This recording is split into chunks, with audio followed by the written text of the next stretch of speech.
tell you about the time I almost died. Azazel, remember this, Hobbs? What goes around really goes around. Edgar Reese, or Azazel. Oh, you forgot something, didn't you? Back at the start, I said I was going to tell you about the time I almost died. Be seeing you. Hey guys, Natural Juan here to talk about a film we've already discussed before. Thing is, it's June and it's supposed to be Men's Mental Health Month, and I want to highlight something I didn't notice before about the movie Fallen, directed by Gregory Hoblit and starring Denzel Washington and John Goodman, among others.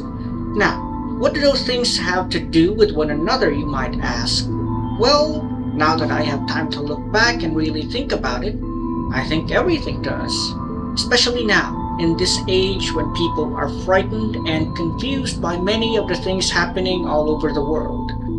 Hi, hello, and welcome again everybody to another episode of Natural Juan. As mentioned, I wanted to discuss the film Fallen, which was released in 1998 about a detective fighting for his life against a demon. However, while this may seem just like another demonic possession movie, this one is quite different, with twists you wouldn't really expect from such a film. In any case, I'd like to invite you all to one more walk through these woods and learn more about the hero of this particular film and how, in some way at least, he has affected me in some way. Now, we're all kind of familiar with demonic possession films and media associated with it. I mean, we've seen The Exorcist, and some of us have even read the novel by William Peter Blatty, or at least heard of both in some capacity.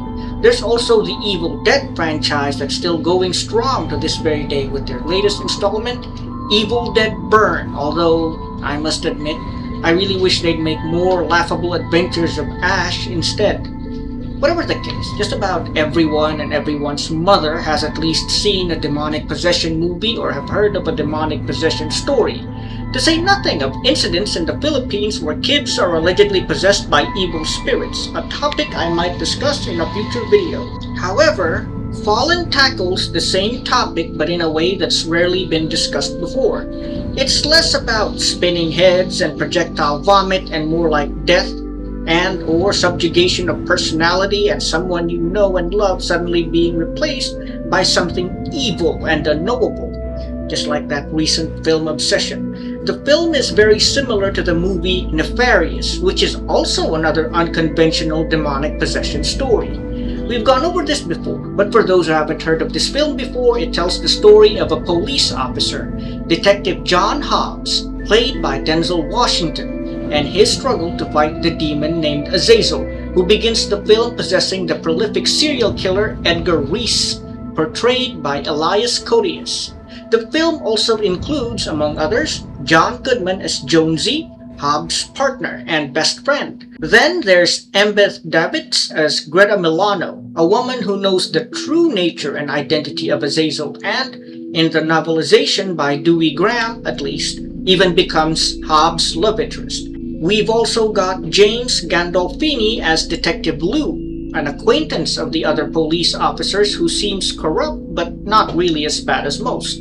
Another more contentious character would be the one played by Donald Sutherland, who is Lieutenant Stanton, who is essentially Hobbs' boss and, while not exactly serves as a villain, serves as a pain in the neck for the young detective.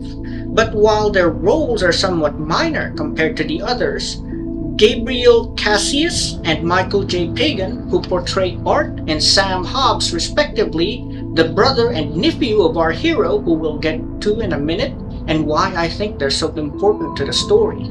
To make a long story short, and again, if you haven't watched my first video about it, which I can understand can be hard since I discuss it alongside two other films, it's about a cop trying to fight an ancient demon who's been terrorizing and tormenting mankind since its inception. It possesses and takes control of people, forcing them to do horrible things like murder and rape, and then moves on to a different host body and destroy the life of its next victim and those around him. The same can even be said of Edgar Reese, who, when Hobbs and Jonesy looks at his profile, may once have been an ordinary person before he was possessed by the demon Azazel and committed countless horrible crimes.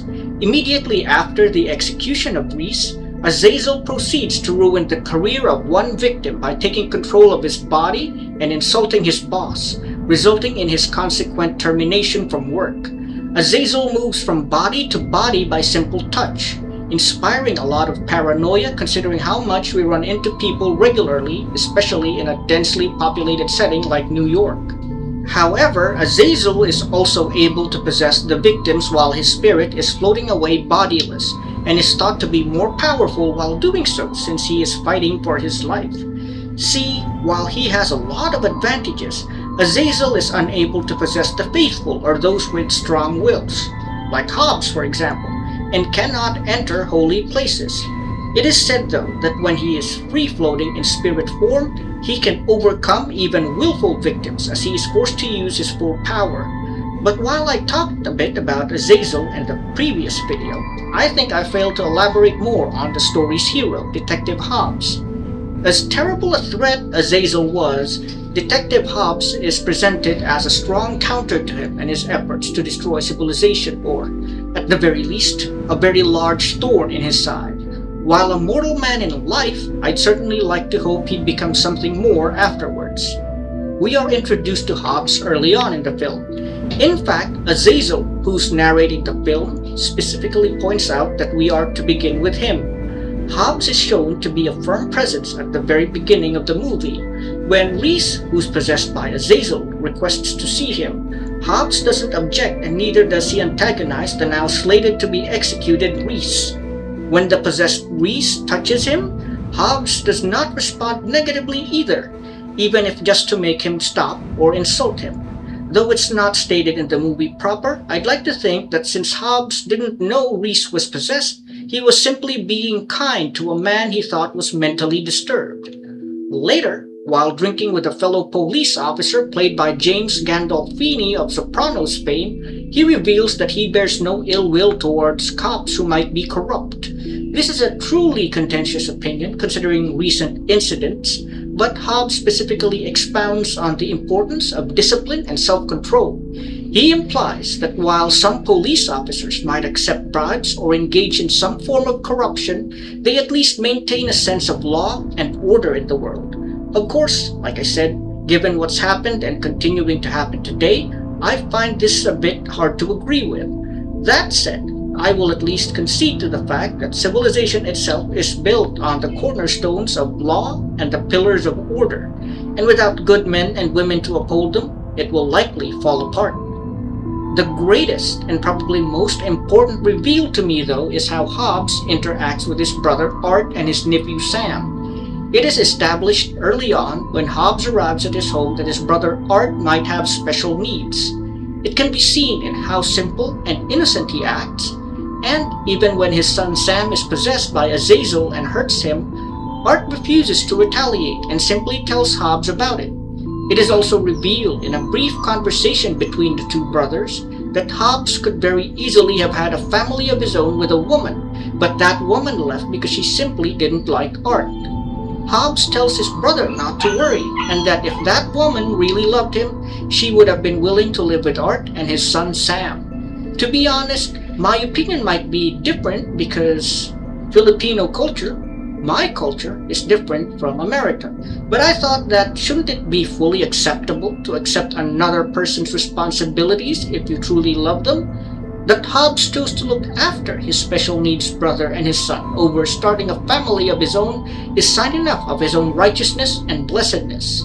This third and last point of Hobbs' character is what I think angers Azazel the most, because I can probably honestly say that most would balk at the mere idea of sacrificing one's chance at starting a family in order to look after another, less fortunate family member. Anyway, I guess that's it for this latest rambling from Natural Juan. Natural Juan,